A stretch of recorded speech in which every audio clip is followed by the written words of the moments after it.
Hello everyone, welcome to the next Rise Talkshow. And before I continue, do not forget to subscribe to us on TikTok, Spotify, Insta and YouTube.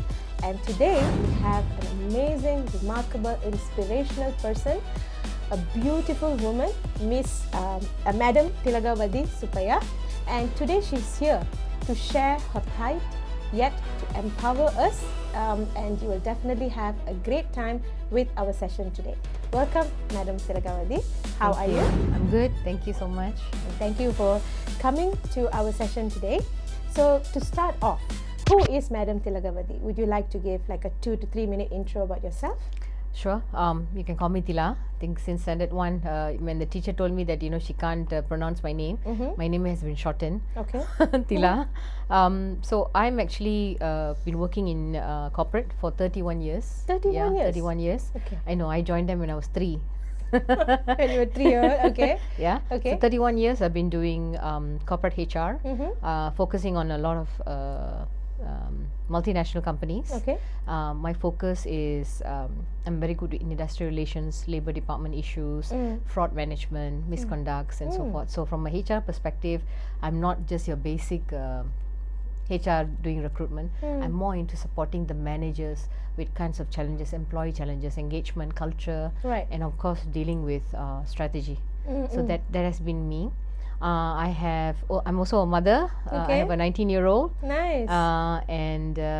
Yeah, of course. And you forgot one important thing that I'm going to tell the world. You recently became an author on the 6th of June, if I'm not mistaken. That's the day you published your book. Yes. And that's your book? Yes. The Shark Who Forgot to Swim. Yes, I came out, self-published a book called The Shark Who Forgot to Swim on 6th of June. It's a very interesting topic. 2 things. The first thing is I'm very scared of sharks. My biggest phobia, when I go swimming in the ocean, I'm just so scared they're going to come and wake me up.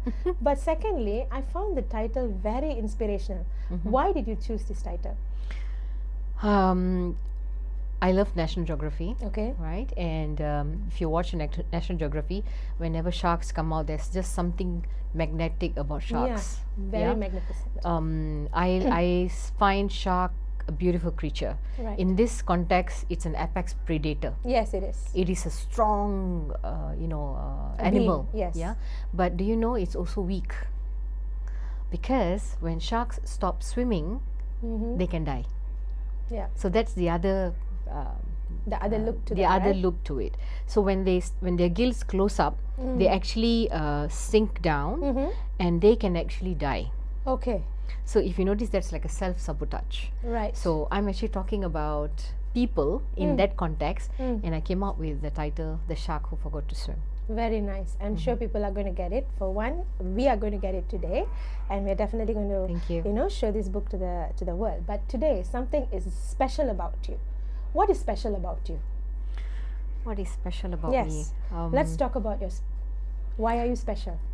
Well, I'm proudly, I can say, I'm part of the 850,000 registered disabled in Malaysia. I'm actually a disabled. You are a disabled? I'm a disabled person with a disability. I became disabled in October 2024. Okay. Yeah. So what happened? Why did you become a disabled person? I had some challenges with my leg since I was born. All right. But I think the things became worse sometime 10 years ago when I fell down. And I didn't really focus on trying to work on medicating further because, I was in that growth of, it's okay. I'm okay. I should be able to just move on. It was your fault? I would say yes. I would say yes to a certain extent. I thought it's a small thing. Okay. And whenever I went to see the doctor was saying, it is just a ligament torn. Okay. It's not really like fully broken and all, you'll be fine. But I have a tendency of keep falling down on the left leg because I had club foot when I was younger. Okay. So I kept ignoring it, thinking it would be fine. Okay. But that was your biggest mistake? I would say yes. Would you say that? Yes. Okay, and then what happened? I think it became worse in January 2024, where the pain was very bad. Okay. Whenever I go to see a doctor, when they do an X-ray, they think it's plantar fasciitis, and that's like a normal all the medical foot stuff. Thingy, right? Yeah. And then they say nothing is wrong, everything looks good. Nothing we need to do is fine. Okay, and you believed it. You thought, okay, I'm going to be okay. I'm going to be okay. Okay. Medications, antibiotic, maybe that will help, whatever, inflammation. So I said, okay. So I traveled to China, came back. I Still was working, right? Very much working. Whoa. Very much working. And you were having the pain. I was having the pain. Played badminton in China and all kinds of things. And I came back and I think it became worse in August 2024. Then I thought that let's go and see a doctor, right? So when I see the doctor, they say, okay, the only thing we can do now is maybe just do a debridement, just check. They call it debridement. Okay. Check and see what's wrong inside. Okay. And maybe the pain will stop. So that was after a CT scan when they say, okay, let's do it. So I went for a debridement, and they said after debridement you'll be fine, you can come out, right? So debridement, and then they said, oh, everything looks great, and then they said the next step is take a flap from the other side of your thigh, and then we put it, we cover it, and then you're good to go. So that's what I told my people, my team. I have 6 people across APAC. I take care of APAC from India right up to Japan. Okay, international, right? International. Okay. So I told them, I'll be back, but I need the 60 days to recover. But for 17 days, I was lying down like that with an open wound. The wound, okay, it was an open wound? It's considered when you open, when you cut through and then you leave it open, it's an open wound. 17 days? 17 days. I was lying down. Okay. Bedridden. I obviously couldn't walk because when they cut like that, then you just walk on your toes. But I was too heavy. It was 145 kilos at the time. Okay. I just couldn't walk only on this leg. I needed this, but I couldn't put it down. And obviously I went through suffering. I had tramadol. Panadol all didn't work. Tramadol and morphine was my daily vitamin. The highest dose. Something to keep you away from the pain, but it was temporary, isn't it? It was temporary, and morphine normally comes in the afternoon, and then night they'll just keep you giving doses because and just sit up and the pain is there, even though they've removed certain part and say it's fine. Nothing. And then they went and did another CT scan, and they said this is peripheral artery disease, your nerves are dying, we can't do a lot of things now. So obviously they removed the plan of taking another flap from this side. They took my case to a medical symposium, and then apparently they said that she will have to, if she wants a quality of life, then she will have to do what's necessary. So it's either amputation, but the amputation could be above the knee or below the knee. When they said that to you, what happened? Wow, okay. I was shocked because I was supposed to just do a simple procedure, surgery, right? And come out, right? And I was shocked. They told me that, it is your decision. You have 2 choices. Either you do, and if you don't, we will have to send you back. Because even if they keep me there, it's not going to be any good. I might get into a sepsis, it's an open wound. Infection and all that. Infection and sepsis shock can come, right, anytime. So I said, okay, now I can talk about it, but at that time I was numb. There was just a feeling of helplessness. I didn't know what to do. I couldn't reach out to anyone. Everybody said don't do it because everybody's thought is different. And then I decided, I think I should reach out to some doctors and just get some opinions. So kept going to doctors. I got some of them coming over, checking. They keep telling me you need to decide. The decision is yours, but you need to decide. So at that thought, not being anything, but I just wanted to die. You just wanted to die? You just thought? I just thought, this is the end for me. This is it. I couldn't think of anything because amputation was the last resort. It wasn't supposed to be a choice, right? Choice, yeah. It was not. Yeah, it was a choice for me to go home. But that was what? Go home and what? They wanted you to rot at home? Yeah. So that you had to say yes to amputation? I thought about it. I said, give me time. 17 days already gone. Give me time. With an open wound? With an open wound. I took 2 days. Took 2 days. I thought about it. So so this very nice professional orthopedic doctor actually sat down with me, and he told me, think about your quality of life. Keep on saying, think about the quality of life. Quality of What are you going to have? Okay. I mean, and for me at that time, he was talking about quality of life, and I was thinking of dying. You. So he's saying quality of life, and your mind is like End. dying. I want to die. End. So this was not going inside. No. And but I'm not. Who am I to end? Right? How does end come? Isn't it? So after 2 days, I told my husband, and my husband said, let's do what is right. So from a medical standpoint, I said okay. But that okay wasn't easy. The doctor had to come and check how far the heart is beating. Where is the heart? Where to actually do it. Okay. So there was another day of agony. Where? Is it above the knee? Above the knee or below the knee? You know, so that was the other agony. And finally they said, okay, we can do below the knee, and then they marked it. I was like, thank God. Why thank God? Maybe because I thought that would have been difficult, but that it was even before, right? So I went for the surgery. I told the doctors, don't rush me, just put me through in a proper time. After the surgery, that was the worst time, the 6 hours. You know, when you're done, they just move you to a prep room before they send you back to the ward. Right. I was there for 6 hours. The surgeon was holding my hand because the pain was unbearable. It was so unbearable. They call it the phantom limb. You can still feel the leg. Even though it wasn't there. It wasn't there. Wow. I felt the leg, and he kept the morphine, and he told me, I can't give you anymore. You're done for the dosage. You cannot take anymore. I was like, what do I do? What do I do? So I held on to the rail of the bed, you know. I have never it's like I was holding on to life. That's how you felt. Yeah. And when I went back to the ward, the nurse was assigned to me. She came, she held my hand, she said, malam ni malam paling susah untuk madam, tapi tak apa.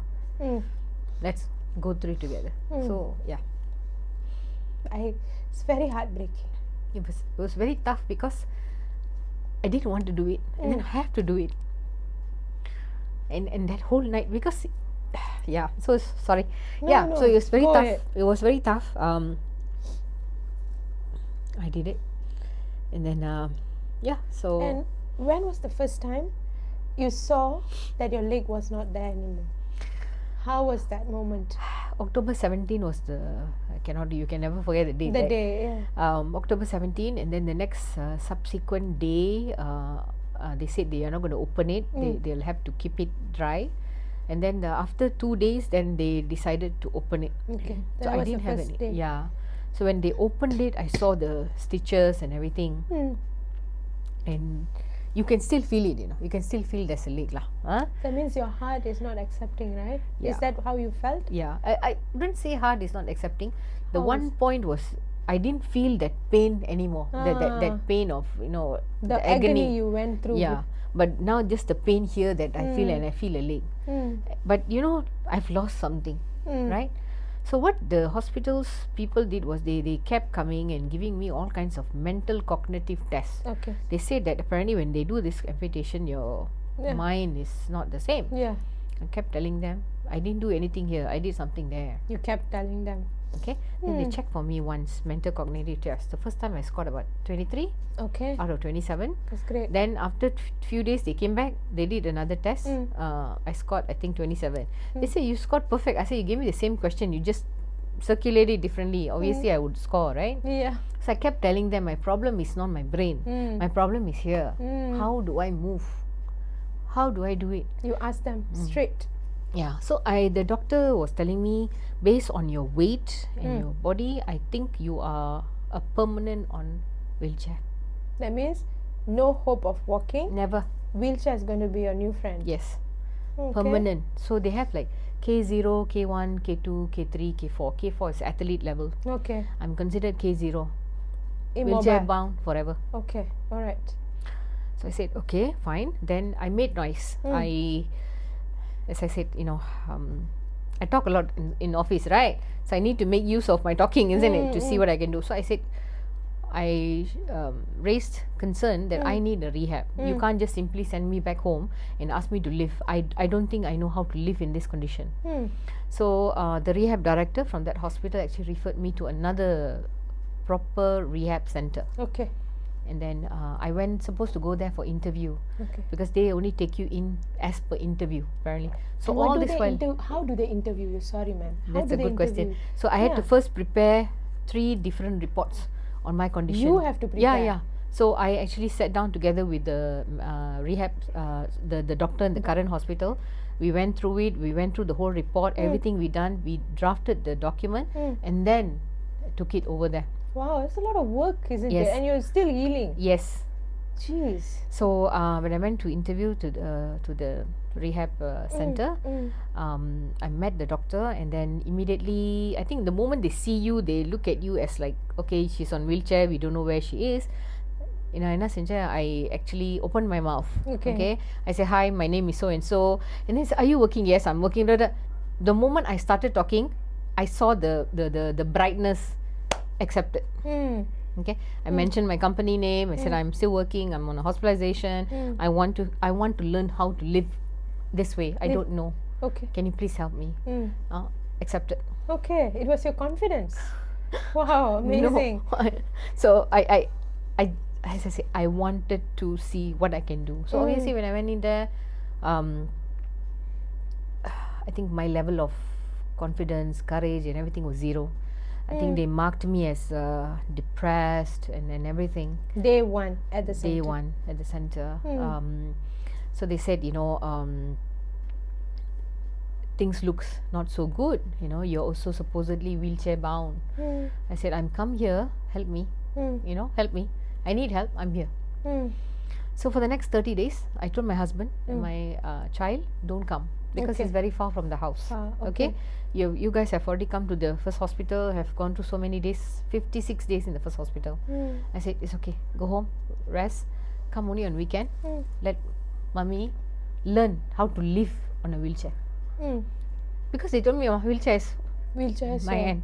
Okay. So I learned how to live on a wheelchair. So when I went into the center, sorry, No problem. I was going in with this, and the surgery stitches are still there. Yeah, stitches still there. I went in, and then we went into what they call it, like every morning they have this session where we get to meet everybody, newcomers, and say hi and everything. I was this depressed, lack of courage, lack of confidence, somebody who wants to obviously end her life and everything. When I went there, I turned around, I looked at the whole room. Who did you see?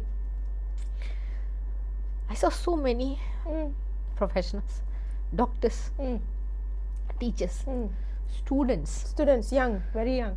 18, paragliders, professionals. There was a supply chain project manager. All of them having maybe similar, maybe different disabilities. So they all have something missing from their bodies? Yes. All of them? All of them. Some obviously are not able to move at all, but they're talking. And I, at that point, I told myself, what am I trying to do? You look at them. That was an eye opener for me. Really. I can only imagine, but you went through it. Even to imagine it is so hard. I just couldn't give myself excuse that I am this person who's supposed to be wheelchair bound. When other people have so much problem. There was even a mathematician. Mathematician? Yeah. Okay. And one of the things that I realized was gratefulness. And the fact that there's something that I can do to make life better for me. There must be something, isn't it? Yeah. So I realized in that group discussion, how do I say, what's the right word? I'm grateful that I'm able to improve compared to what they are going through. I had 22 of them in that ward with me, and every morning I meet them, and the courage that they have to move through life, you know, the kind of spirit that they have, I learned that from them. They lifted you up. Yeah, they really, you know, every morning, every evening, all the wheelchair exercises that we do, I didn't have an excuse. I didn't have an excuse to live life again. So that rehab really taught me a lot. 30 days of training, Okay. morning and evening, you know, and with a lot of connection. It really taught me that, you know, yes, I can live on this. And the doctors finally told me, they put me on a, they call it the PPAM, which is simulation of a leg. Okay. Okay. They put me, I'll give you the video. Sure. And I walked with the stitches. They said you couldn't walk. Yes, I walked with the stitches, and the therapist told me, you can walk. You had the video for that? Yes. Okay. Yes. Do share with us. Yeah, I walked. How did you feel at that moment? You know, wheelchair bound, your level is very different, you know. You don't get to see many things. Yeah. But when you stand up, whichever height you are, you see more. I saw something that, yeah. So that environment, place actually gave me a lot. So they told me, you know, they said, after this, when you go out there, you're on your own. Okay. Okay? You will not get the same kind of sensitivity how we are giving you. Yeah. That's when you have to have more courage. So I came out, I went back to work. How was the world when you went back to work? Was it the same or was it darker? It was darker because I was on a wheelchair. Okay. Obviously KKM actually, what they did was they actually went back to my office and they did the assessment. They said, Tila, you cannot go back to your office because your office is not wheelchair friendly. Okay. So they stopped you from going physically. Yeah. All right. But I went. You still did? I did. Okay. I went. How did you, I mean, how did you adjust? I mean, it was not disability, right? Friendly, disability friendly, or Yes. that's the term. Yes. But how did you go? There was important projects. The directors wanted me to come just for 2-3 hours. I told myself I can do this. So I actually went up there.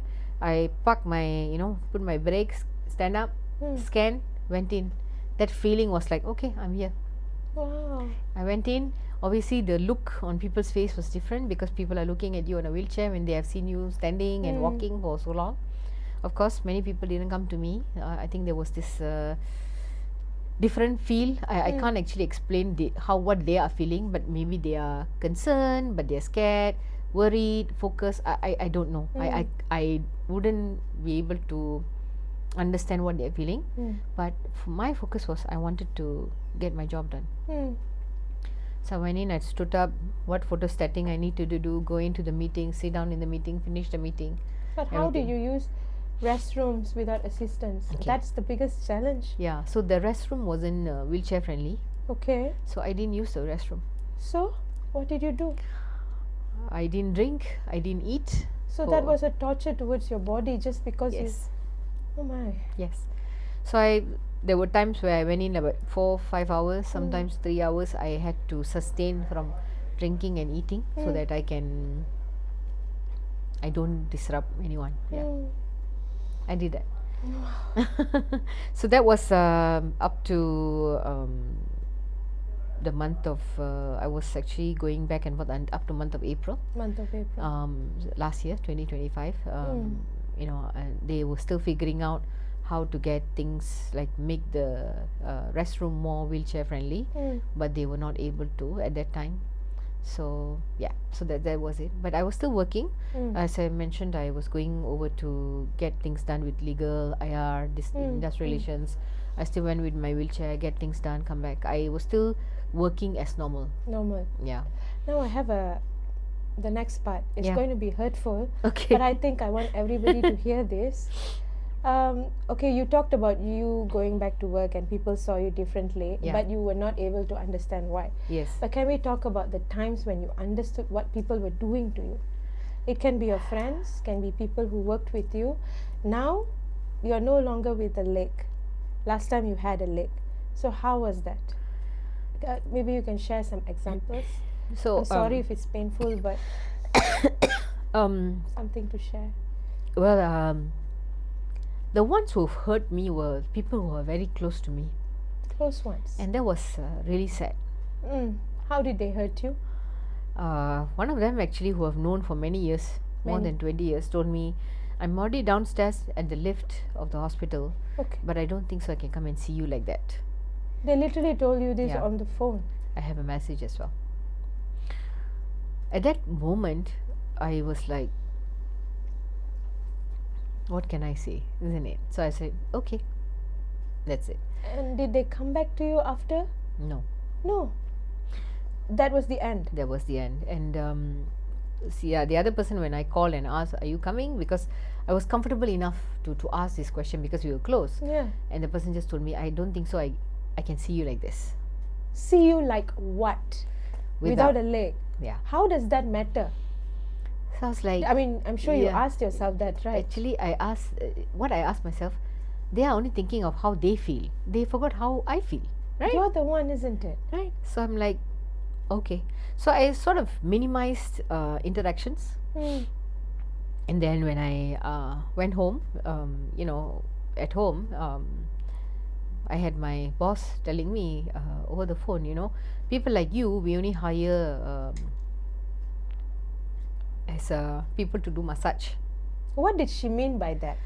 What did she mean by people who office. do massage? Massage what? Humans. Yeah, To be a masseuse. masseuse. People like me with disabilities are only hired to do massage.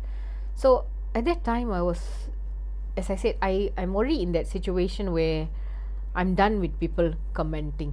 Yeah. And I told her off. I said, I don't have any qualification to do massage. You answered her. Yeah, I'm very good at what I do, but not massage. Okay. And then we sort of ended that conversation. And then there was another time where she called and said that I don't know whether the office is comfortable with you. I think this is the situation. Why is it that not comfortable with me?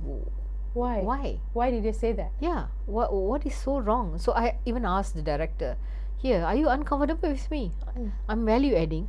You're asking me to come and get things done. I actually take care of APAC. I have my people are comfortable, right? What is wrong, right? So, and there was one close person who told me, people like you should I don't want to cry, but if it comes out, it comes out. I'm so sorry. Let it come. Doesn't matter, sis. At the time, when the person told me this, said people like you should just go into a room, sit down, open the curtain, and just look out through the window. You all shouldn't come out. They said that to you. On your face. You all are People considered cut like- vegetables. Cut vegetables. People like you and cut vegetables. Cut vegetables. So I decided, I think all this talks is not going to get me anywhere. But what's the worst part? What was the worst? There are I more actually- worst parts? I actually did a demo of that. I went to the window in my wheelchair. I opened the window and I just sat down. I just looked up. You were trying to do I was it. trying to do what they asked me to do, right? And then I went to the balcony and then I just also tried to sit. And then my daughter came. Just, Mommy, what are you trying to do? I said, no, I'm just trying to do what people are asking me to do. But I don't think I can do this for too long. Then I told myself, listen, people are going to keep saying, people are going to be talking. So the only way is, don't listen to them and see what I can do for myself. Right? You had to tell that to yourself like millions of times. I've done this. It's done. There's no more pain. But all the pain is coming here. All this, they were not there when I had to go through all this agony. Yeah. I'm done. And now I want a quality of life. And then you come and keep, So the pain is no longer with the stitches, but the pain is because of other human beings. yeah, the stigma, when you go out to a restaurant, before you can eat, the owner of the restaurant comes, so what happened to you? So I was telling my husband, even before we can eat, people are asking, what are we going to tell? Then he said, okay, we keep to a certain dialogue, accident, finish. Just Yeah. oh, okay. Just to shut their mouths. Shut their mouth. Because you can't even eat சாப்பிட்றதுக்கு முன்னாடி, you know, like they're coming and then like, hey, what happened to you? What happened to you? We don't even know them, but I don't want to be rude to anybody, Yeah, right? understand. So the social stigma is also there. I can't go on a wheelchair to anywhere. Everybody is like watching. So the shame. Why can't you go out on a wheelchair? Why are you feeling ashamed? What is different? You're still the same person, isn't it? But you went through all these. Why did you feel shameful? People look at you differently, right? And then they you know, the moment they look at, obviously I used to tie here because there's no leg, and I don't leave it hanging, and just people just look at you. They have this thing, oh, there must be something wrong with her, she has diaper day, she got this. They already have something to judge you with. They have their own answers. Yeah, they have own answers, and when they look at you like you're one kind, you know. And most of the time when I was in a wheelchair, I used to just, you know, bend down and hold my head. Bend down and hold your head. Yeah. Because you cannot lift it up. Yeah. You cannot be yourself. Yeah, I can't.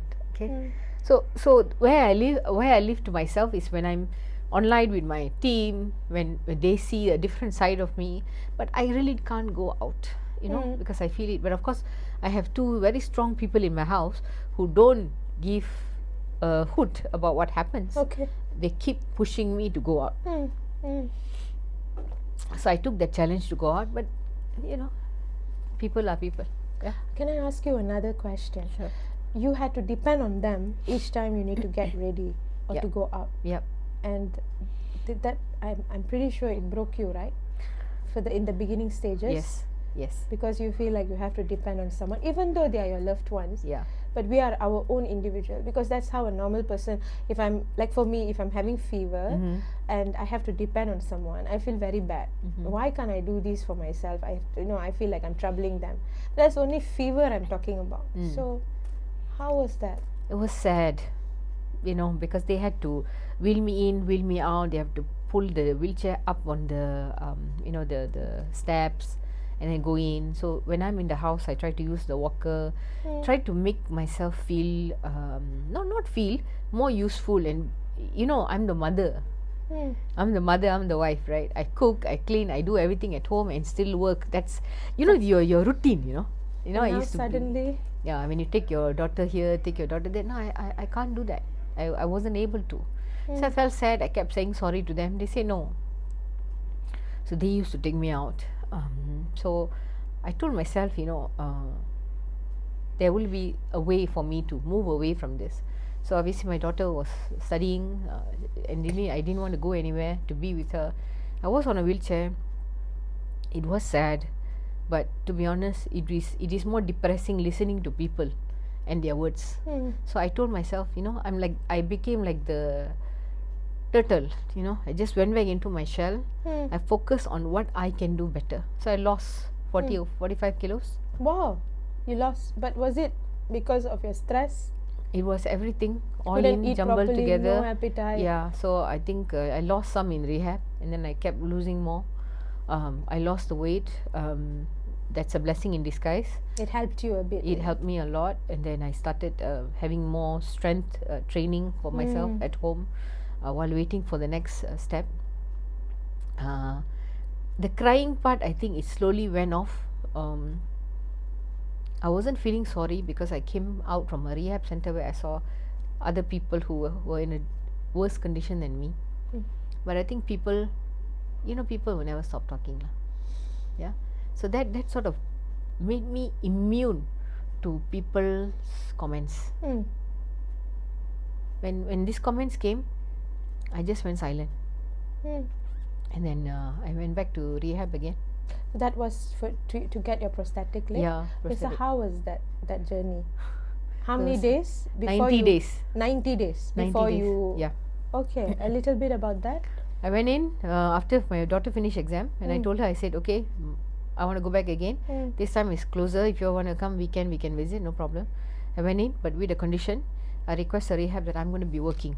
Okay. So for 90 days, I was working full time.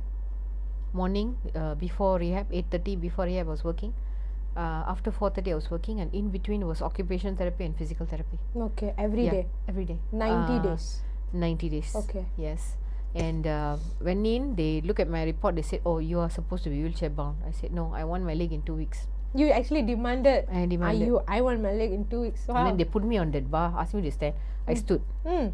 And then the therapist looked at me and said that, "I don't think we can give you leg in 2 weeks." Okay. I said, "Well, I want my leg into 1 month. Within the 1 month, finish whatever training, send me back." Then the training started. Very, very tough training. Every day I had to increase my endurance and stamina in order to build muscles, because wearing a leg is not easy. What you see now maybe looks easy. I guess it wasn't. So Wow. every day I have to do 2.5 kilometers of jumping. Jumping? On my the walker, Okay. because I didn't have a leg, right? Yeah. So jump. I obviously couldn't finish 2.5. Some days I did 550 and I was already too tired. Some days I did 700. Some days I just couldn't. I was just feeling it's not for me. The days I cried, and then obviously when it comes to carrying weights and exercising, mad exercise, so every single thing I did.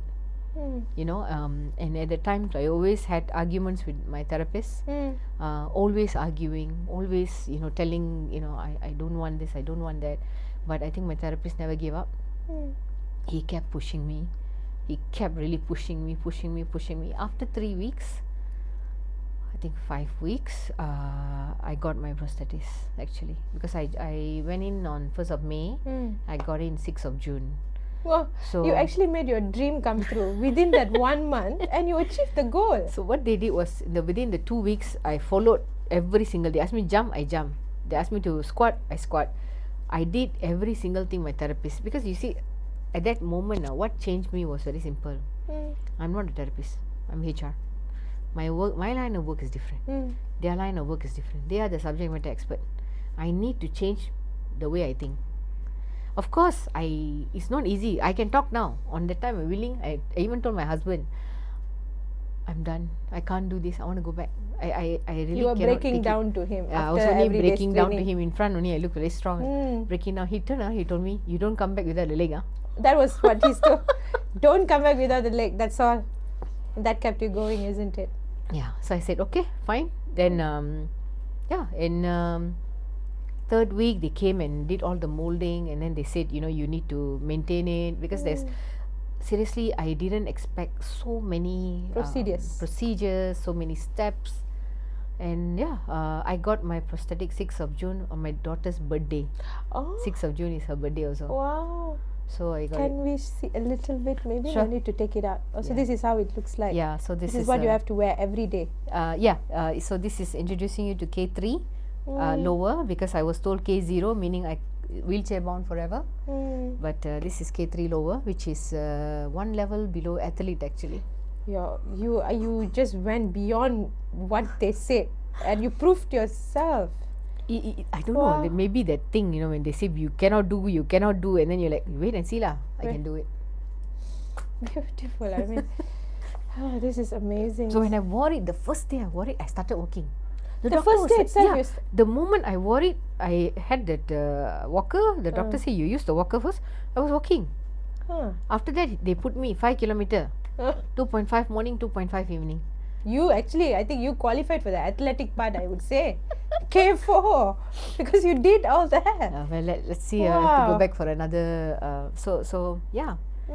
got it. I'm walking. And it's Yes. very comfortable. It Yeah. doesn't hurt you. You are okay. So it's all good. Yeah. It suits your. Yeah. Okay. Yes. I went back to the prosthetic center. I was using 2 crutches actually. Okay. And then me trying to be the smart person started going without crutches.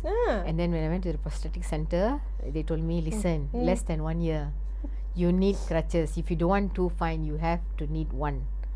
I said, okay, because there are those who have worn it for 30 years, 10 years, without it is fine. Yeah. So he said, at least another 3 years you must You have need to get crutches. used to it, So yeah. they told me, you don't be stubborn. so You have no choice.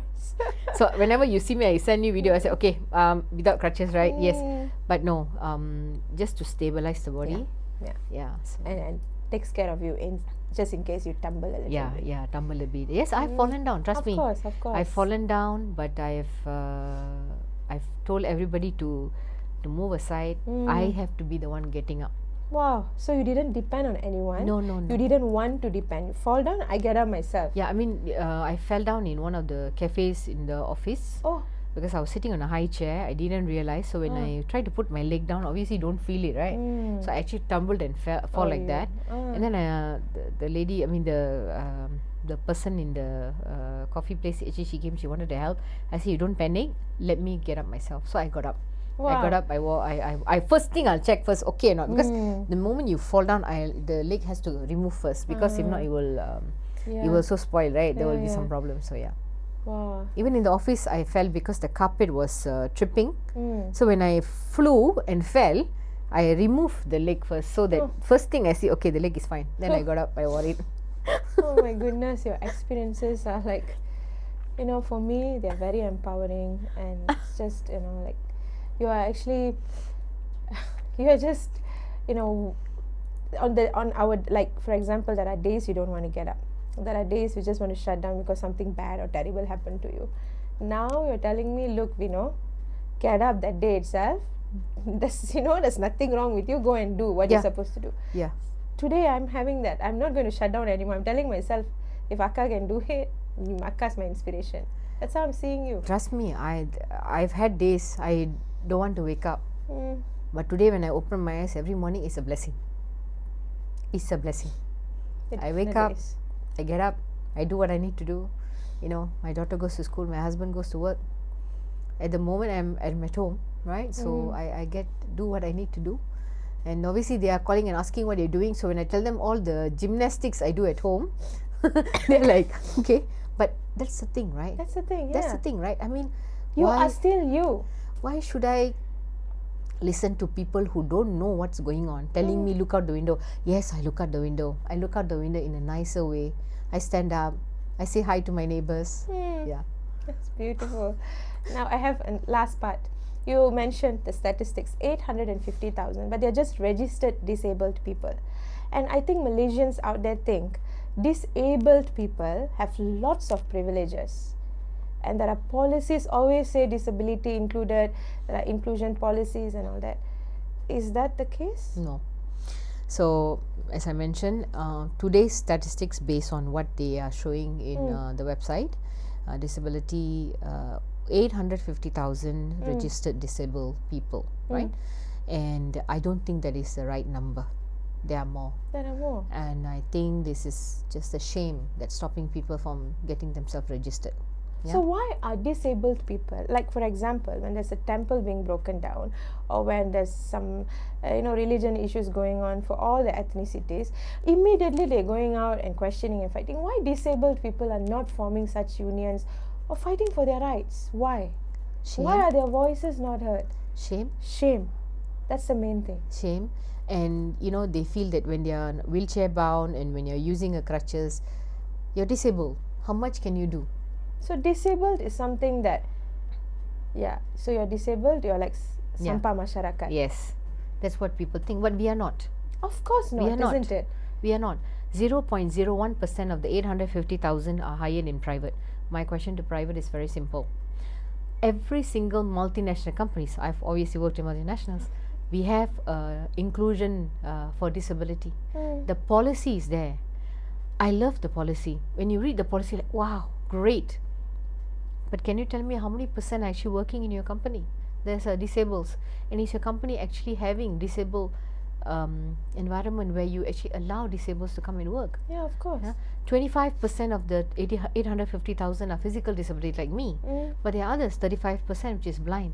And furthermore, but they are all equally smart, as I mentioned to you. Yes. I went to a rehab that I saw doctors, lawyers, teachers. When I asked them, why are you not working? Shy, Tila. As a HR, it's a natural thing that you go around and interview, The first time I was there depressed and all that, but after when I start talking, I asked this question. The common answer was shy, Tila. Yeah. I'm embarrassed, Tila. Exactly. 90 days I was in another rehab. Same question I asked everybody. Who want to take me? I'm on a wheelchair. So that's how it is.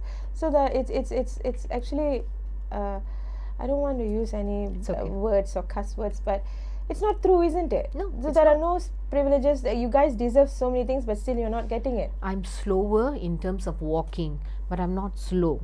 Yes.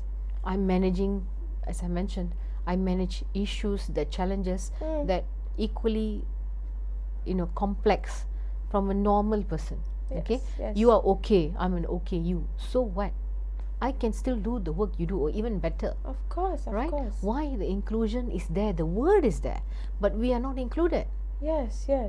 You know, to tell you the truth, till today, before you opening my eyes and heart, I thought having the privilege, I mean not privilege, having the OKU status because something is not, I'm disabled some way, means I will get privileges. No. Like, okay, I'm OKU.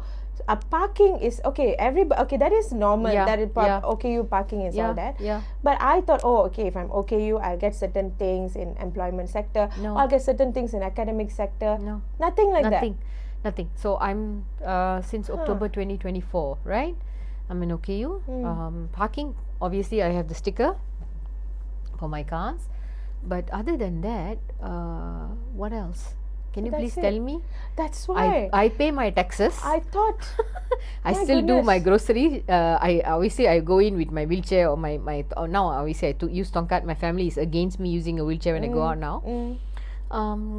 Any difference? People look at me, but what is the privilege? So there are none. No, I know that recently there's an announcement on the passport, right? Free for 10 years. My passport is available for another 3 years, so maybe that would be a. But to be honest, it's not like you're going to use the passport every day. I went to Thailand in January. But what I'm trying to say is that we don't have very special treatment. Maybe in a government hospital, the payment is lesser. You get to go in first. But how many times am I going to a government hospital? Now that you're speaking up, right? You are now a champion. I'm saying your voice is now out. You are championing this cause, for all people, disabled people. I don't even like to say that word because for me, I don't see y'all like that. We are the same. Thank you. Something less in your body doesn't make you any lesser as a human. I mean, this is just coming out from my brains right now. This is how I see you. When you ask me, for me, you are beautiful and special in your own way, just so like sweet. how other people, they're beautiful and special in their own way. That's how I'm seeing you. That is still a beautiful thing for me. But today, what do people like you need? Maybe you can give certain 1 or 2 solutions maybe for us. I think what's important basically is you don't just talk about inclusion. You're talking, but it's like they call it the NATO, right? Yeah. You talk only, no action, right? You have a disability policy, but you're not including us, right? So when we go for interviews or when we are, being selected, there's all this clause where, are you a disabled? So when you tick yes, you don't get the opportunity.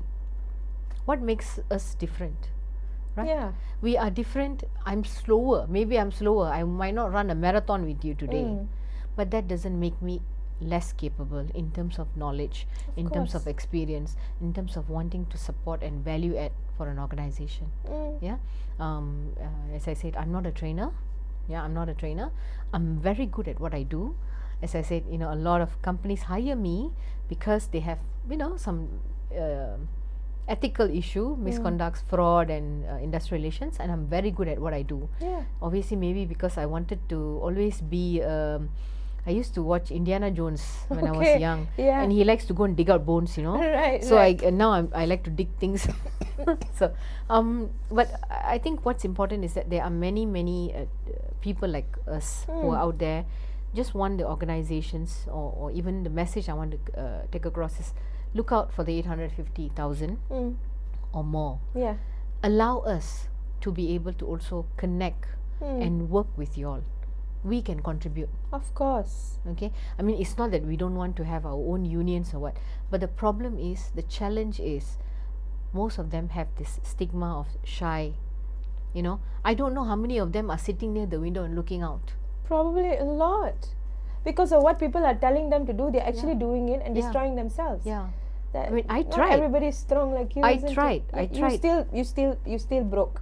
you still got burnt out, but you woke up. Many can't. I burnt out. I went to the ground. I have to say I totally was on the ground, but I told myself nobody else can pick me up if I don't. Yes. I am the first point for me. Right? I mean, wherever, whoever, whatever it is, at the end of the day, when things happens to you, who is the first person to actually support yourself? It's you. I mean, yes, your family members are there, but I was at a point where breathing was a problem. They can't breathe for me. I have to breathe. Yeah. So that's how the book came out. Yes. Before we end. That's how the book came out. 10% of the book sales for the next 6 months is going towards Malaysian Confederation of Disabled. A Awesome. small contribution from me. Wow. Small contribution from me. I'm getting this book. Okay. So Everyone needs to get this book. It's not about, you know, like you told me this, I want to tell the world. She has a lot of things to deliver to you, especially when no one is telling you. Madam Tila is telling you. You have to get this book just to hear what she says. It's definitely going to lift up your spirits. Right, ma'am? yeah, and a message to all the people who think they are not worth however they are. I just want them to look at themselves beyond their challenges, whatever that they're facing. Definitely. If I'm here today, thank you, it's because I want to also tell everybody, wake up. Yes. If I can rise up, if I can stand, well, I plan to walk a marathon if I can. Yes. So yeah. You are definitely going there. I can see you. I can picture you already. Yeah, so I think it's important for people to understand, yes, people like me, our voices are muffled. I don't want it to be. I'm here, that's why I wanted to share. And